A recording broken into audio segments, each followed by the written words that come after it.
This podcast is proud to be part of the Blueberry Network. That's blueberrywithnoease.com.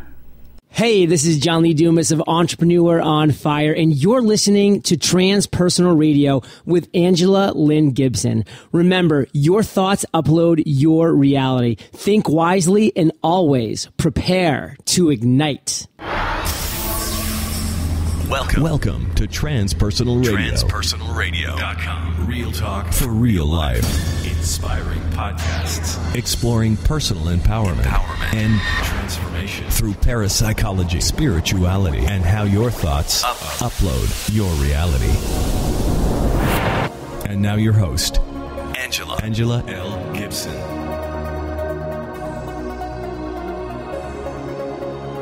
Today's podcast is brought to you by Audible.com. Get a free audiobook download and a 30-day free trial at www.audibletrial.com/transpersonal radio. Over 150,000 titles to choose from for your iPhone, Android, Kindle, or MP3 player.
Hi, Angela. Hello. Hi. Hi, Stan. Glad to be here with you today. Just wanted to ask you a few questions and talk to you a little bit about the kind of work that you do, and just sort of get a better idea of how you do your work and why you do your work and how it works. Okay. Wow, that's a lot. Okay. All right. Okay, so first off, what is an intuitive?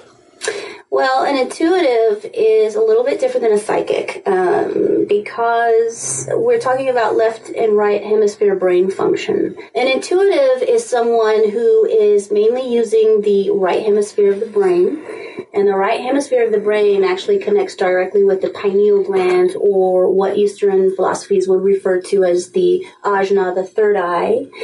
The pineal gland is a little gland that's smack dab in the middle of the brain. And that is what is called the mustard seed that the Bible refers to. It is the direct connection, if you will, to source.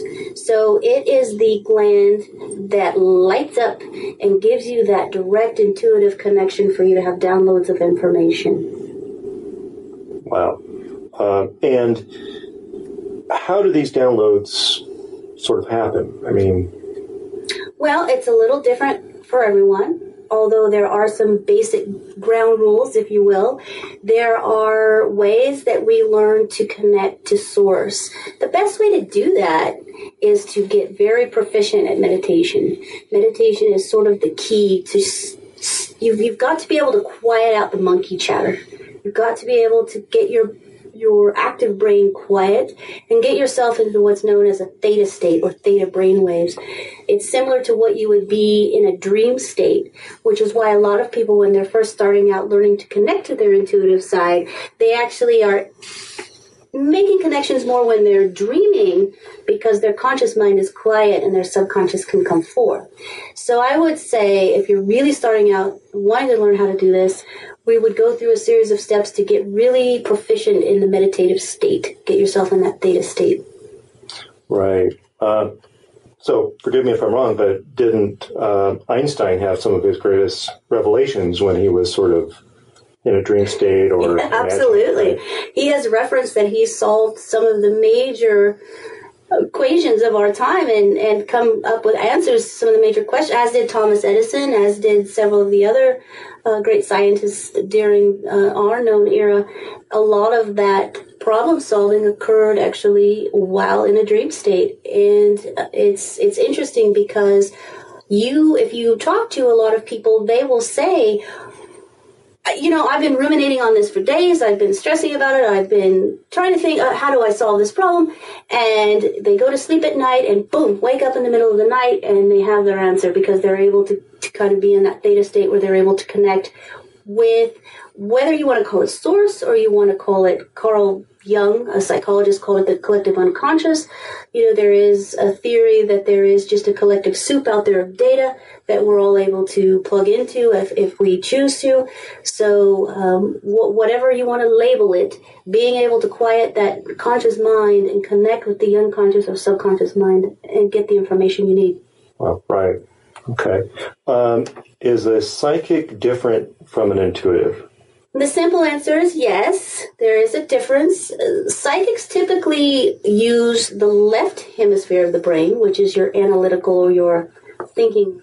When you're in your left side of the brain, what you're doing is you're reading environmental cues, you're reading body language, you're reading this is what people often refer to as a cold reading. So psychics are very adept, good psychics, are very adept at picking up on environmental cues, running data points through the left side of the brain and working all that information through filters to be able to come up with certain answers. That's not all there is to it, of course. There are certain psychics on a level above that, and they will be able to actually map out things for you that would probably happen in the future. There are psychics who are able to say, these sorts of things are happening. What I like to encourage is not just psychic and not just intuitive, but getting the left and right hemispheres of the brain working in congruence so that you're utilizing both sides with both tools and getting more information that's more beneficial to people. I teach a class called Learning to Read Your Matrix, and we talk a lot about, so a lot of people say, when they start learning how to do these kinds of things, they say, oh my gosh, I saw a sign. This is a sign. That's a sign. Everything's a sign now. Everything is a sign. Okay. So we need to be able to not get overly rambunctious and read into information that's not there. We need to understand what truly is a sign. We need to understand what truly is a download of information. We need to understand what really is valuable, be able to weed out all of the extraneous information. Well, how do you do that? So one of the things I teach in Learning to Read Your Matrix is being able to recognize a pattern. So when I'm teaching someone how to read signs, I'll say, okay, let's choose the number 3. A 3 is a good confirmation.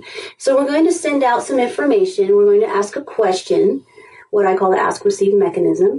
And we're going to say, I'm going to ask for 3 particular discrete signs that will give me the confirmation I need so that it's not just a random one-off event. Let me give you a good example.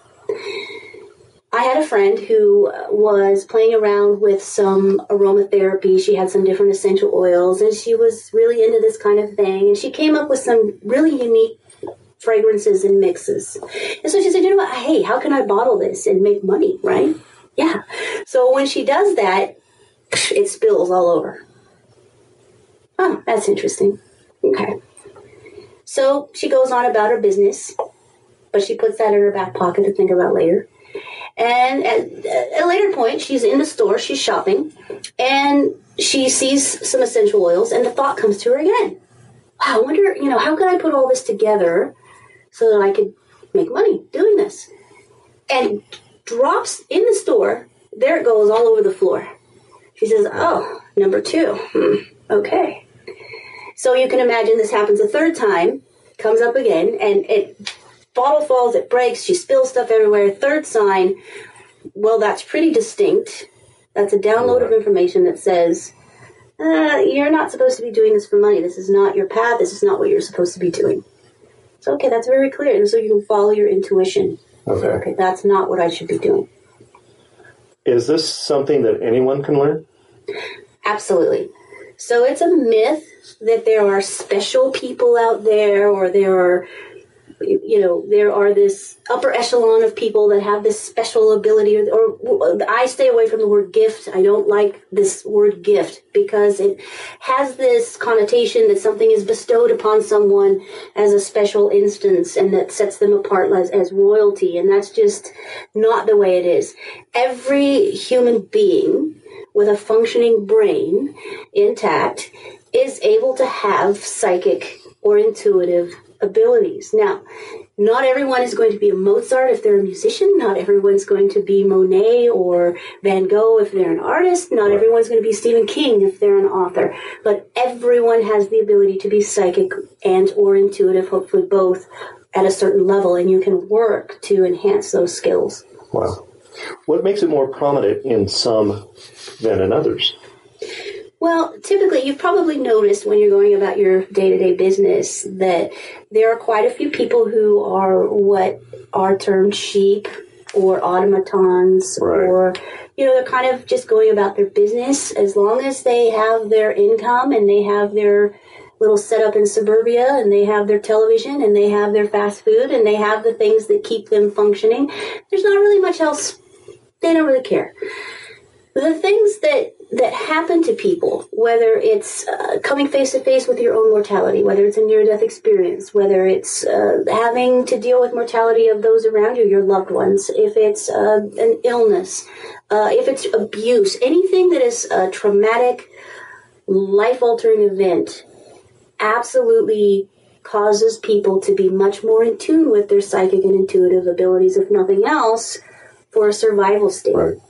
So how has all this benefited you? Well, it has benefited me and not benefited me. There are interesting instances because I was raised agnostic. I grew up in England, and I was completely, there were no discussions of spirituality in our household. There certainly weren't any discussions of God in our household or, this concept of Western religion. It was very, even though I've had paranormal experiences all my life, there was never any relation to that with spirituality, if you will. So being agnostic and having paranormal experiences, that became the norm. And it was fully accepted that I was having these certain types of experiences. But again, it wasn't attributed to any type of spirituality per se. So when I came over to the United States and I was introduced to religion, that was an eye-opener. It was a very difficult adjustment, and I went through a series of repression of my skills, repression of my ability, repression of who I am at my core. It wasn't all bad because I began to question as well, what is this all about? Eventually leading me to become a degreed scientist because I had to pick apart all the bits and pieces. I had to understand what is the functioning here. Is this all woo-woo? Is this all make-believe? Are we all delusional, those people who believe in psychics or intuitives or in mediumship or any of the paranormal activity of ghosts or UFOs? Are all these people delusional? Are all these people crazy? Is there any scientific basis? So I went through training, and I actually was going to become a doctor. I was going to medical school. So I have a degree in science, and here I am. So it's all full circle. And so the other instance that I had to come to, I digress a little bit because I actually went into law enforcement as well. And so it was very left brain, very analytical, not a lot of feeling. Shut down the feeling. You have to compartmentalize. You have to be able to function in your job without becoming overly emotional. So I became almost a robot, if you will. And when I left both of those fields and I came back around to my core, it was very difficult. I had a lot of soul searching to do because now I have to come out, if you will. I have to say, guess what? I actually do believe in psychics and intuitives and mediums. Are there some crazy people out there? Sure. Am I probably going to be labeled one of them? Most likely it will happen. There are going to be those who believe and those who don't. There are going to be skeptics and there are going to be absolute disbelievers. And I'm actually at the point where I'm okay with that. Right. So in doing this and coming out, as you say, you've had to deal with maybe some negativity or Sure. maybe some issues with people that you knew from your previous law enforcement careers, Sure. Different things. How has that sort of shaped your direction and how you go about, putting yourself out there? Sure. Well, I can say overwhelmingly it went a lot smoother than I could have ever imagined. When I first started getting back into the field and saying, okay, this is what I'm going to do, I was still very compartmentalized. So I was very, very careful about here's my personal, here's my professional, keep them separated, only talk about certain things in certain groups of people. And it took a while for me to actually start melding those together. And, it's when you have a calling, which I do, you continuously get these nudges. So I would get messages that I was supposed to deliver, and I would ignore them. No. And it would continue to come around until finally I would speak. And one of the pacts that I've made in doing what I do is to always speak with authenticity, with transparency, with genuineness, with tact, with diplomacy. And in that means that if you don't deliver a message that you've been called to deliver, it will be relentless until you do. Okay, so when I finally came to that and I said, all right, well, this is what I'm going to have to do, even in mixed company, I'm not going to be able to compartmentalize anymore. I was overwhelmingly surprised at the acceptance I received, even within medical and law enforcement communities. I was really surprised at that. So there was a little bit of my own judgment in there. Right. And so that was actually a little exciting. I did, however, run into some negativity, especially people that were super close to me when I actually started doing what I do. Yes, I definitely had some pushback. Interestingly, it was from some of the same people who at different times privately asked me to intervene on their behalf, either through mediumship or through handling a clearance of a property with, we had picked up some electronic voice phenomenon on camera. And it was, I was called upon, my services were called upon to go in and find out exactly what was happening and to clear the property. And I was also asked to intervene as a medium when there was a death in the family. Later, however, when this started becoming a little more out and these people started associating with some other people, that all of a sudden became taboo and, I don't agree with what you're doing and you shouldn't be doing that kind of thing. And, right. It's being ostracized. And so that hurt a lot and it took a lot of processing. And that was from a source of, that was a source of rejection I did not expect. And so that was interesting. Mm-hmm. But what I have learned along the way is that when you are on your path, when you are really pursuing your true calling, there are going to be those that match your vibration that will come to you, and there will be those that filter away. And that's exactly what has happened, and it's as it should be. Great. Yeah. What have been some of the rewarding aspects of, pursuing this direction? Wow. I would say when I get confirmation that I absolutely have helped people and they are just thrilled with the outcome. Mm-hmm. And I'm able to see people's lives shift for the better, and I'm able to see people evolve and grow. That's amazing because it's not me per se. I'm a messenger and I'm a guide, but to be able to be a facilitator, for these people, to help them along their paths, to their own self-empowerment and their own transformation. Wow. That's my passion. We talked about the difference between a psychic and an intuitive. What would you classify the work that you do and how you do it? Okay. That's a good question. So I would say that I utilize both psychic and intuitive skills, and often even mediumship skills, depending on what is happening with the client.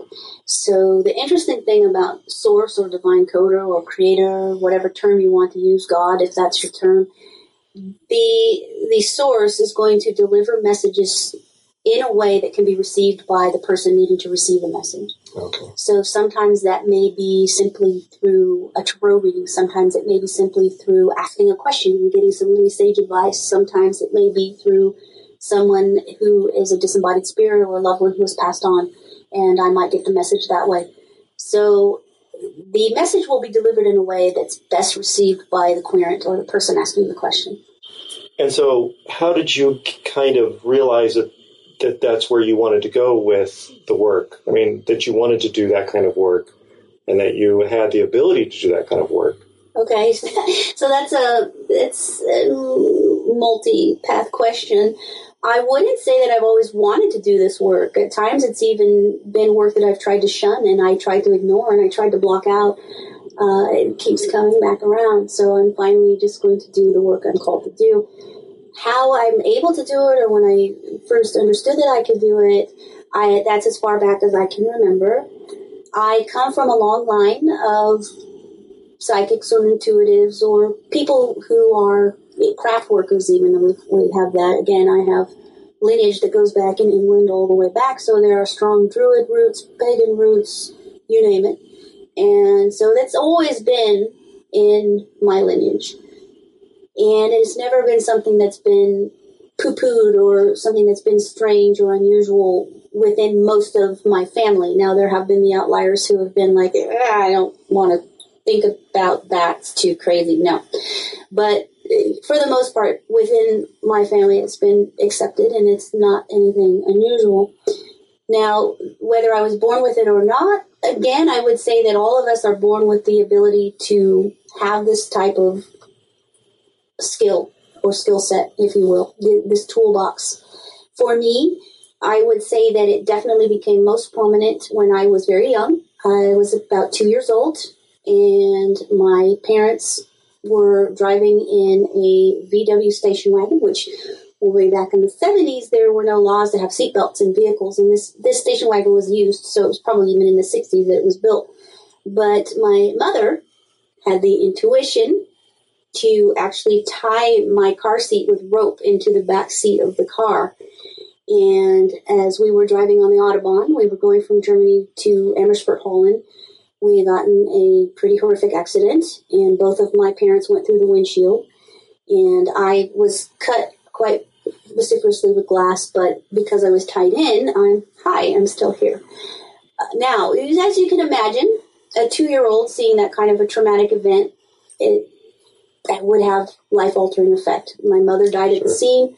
My father had glass in his throat that cut almost side to side and wasn't necessarily certain if he was going to survive or not. So when someone goes through something that traumatic, and remember, this is all situational, so I'm going to digress for a moment and talk a little bit about PTSD. It used to be thought that only men who were sent off to war suffered from PTSD or post-traumatic stress syndrome.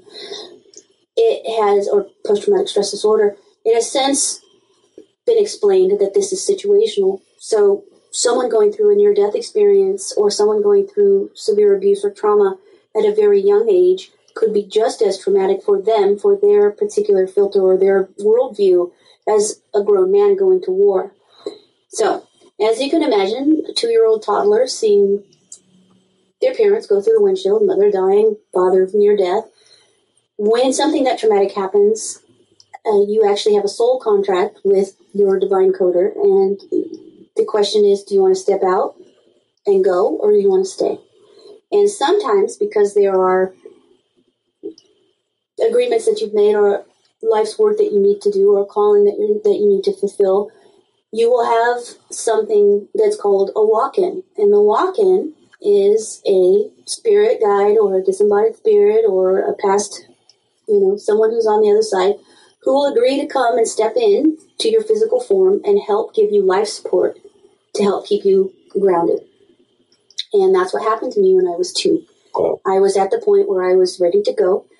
There's some speculation that the walk-in may have even been the spirit of my mother who passed at the moment, who stepped in to say, I'm going to carry you through and I'm going to hold your space until you're old enough to deal with this. Again, that amygdala function.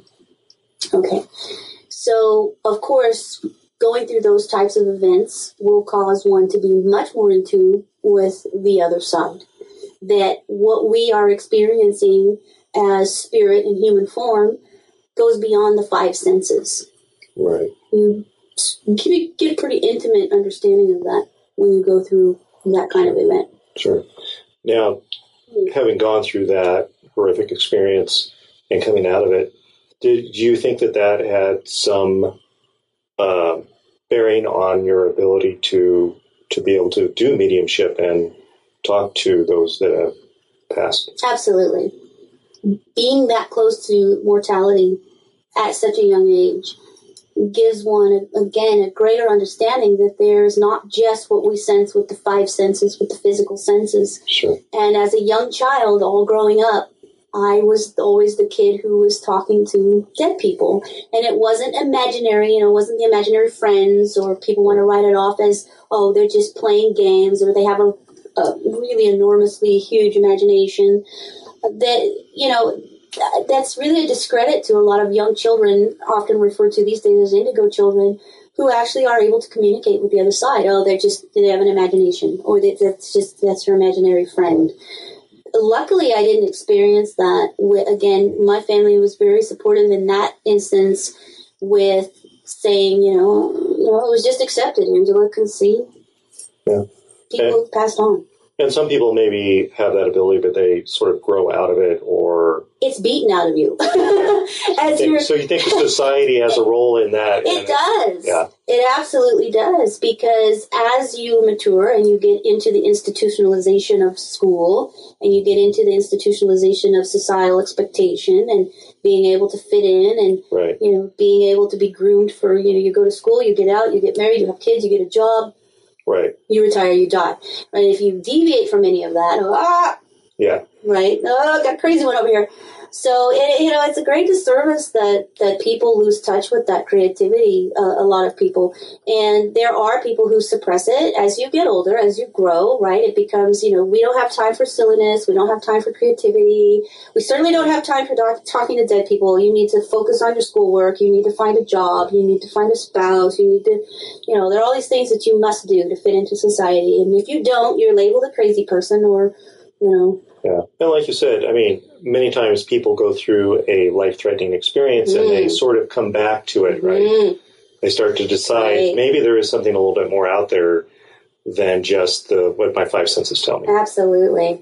Absolutely. And it is most certainly when people go through challenges where there is some level of loss and therefore some level of grief process, that's when you really, really, really get in touch with those inner demons and that inner working, and you really start to ask those big questions. Why am I here? Where did I come from? Is this all there is? Right. And so probably people that have gone through some of those things, or then they start to open up their awareness, and then maybe that's why they come to see you. Absolutely. That's right. And there is most certainly a certain demographic, obviously, that comes to see me. Those people are also called on a path to supersede me, hopefully, at some point. Mm-hmm. So they will come to me when they need help getting through a traumatic experience, or sometimes they come to me just to take classes because they start getting these little inklings like, wow, there's something else going on. Let's go take this class about mediumship, or let's go take this class about psychic versus intuitive, or chakras, or whatever, right? Because I want to go beyond this mundane nonsense that I'm doing every day that in the end doesn't mean anything. Right. Mm-hmm.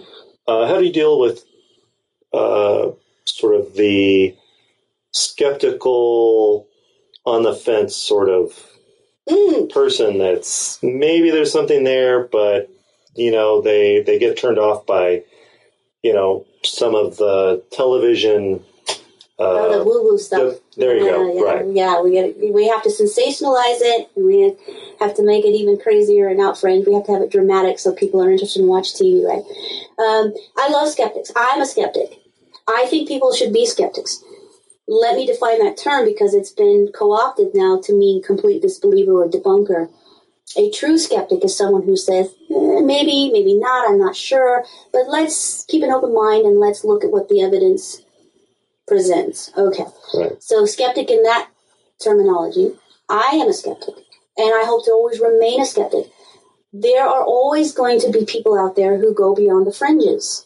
There are always those who are going to see signs where there are no signs, or they're going to be the ones who pretend to be psychics that aren't because, that's cool, right? No. So my part of my job is to debunk the debunkers and to debunk the myths. One of my main purposes in my calling is to be able to unwind all the woo-woo stuff and keep this grounded in science. Let's look at the reality, not the fantasy. Right. So, yes, 90% of orb sightings are going to be faked or photoshopped or dust droplets or water droplets or whatever other anomaly. Great, let's remove those. But there are always going to be that small percentage. There's always going to be that small percentage. Right. That's like, wow, okay.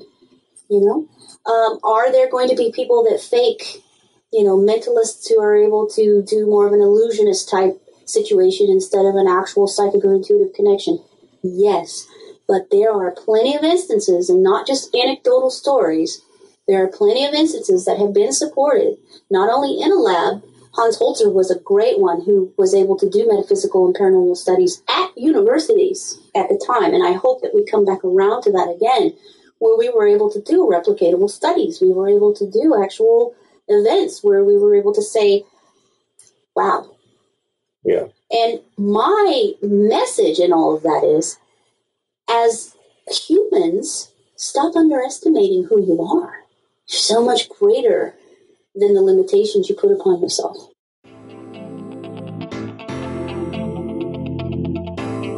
Hey, I want to give a shout out to Steve Schoen, an accomplished professional voice actor and audio producer who created my new intro and outro for Transpersonal Radio. Steve is based out of the Sacramento, California area. If you'd like to hire Steve for voiceover work, you can find him at soundsofmyvoice.com. That's sounds with an S, soundsofmyvoice.com. Steve is also an event entertainer and wedding DJ. If you want to liven up your event with a truly talented and fun personality, check out sacramentoweddingdj.com. You can also find Steve on Facebook. Just go to facebook.com/steve.schoen. That's SCHON. Thanks, Steve.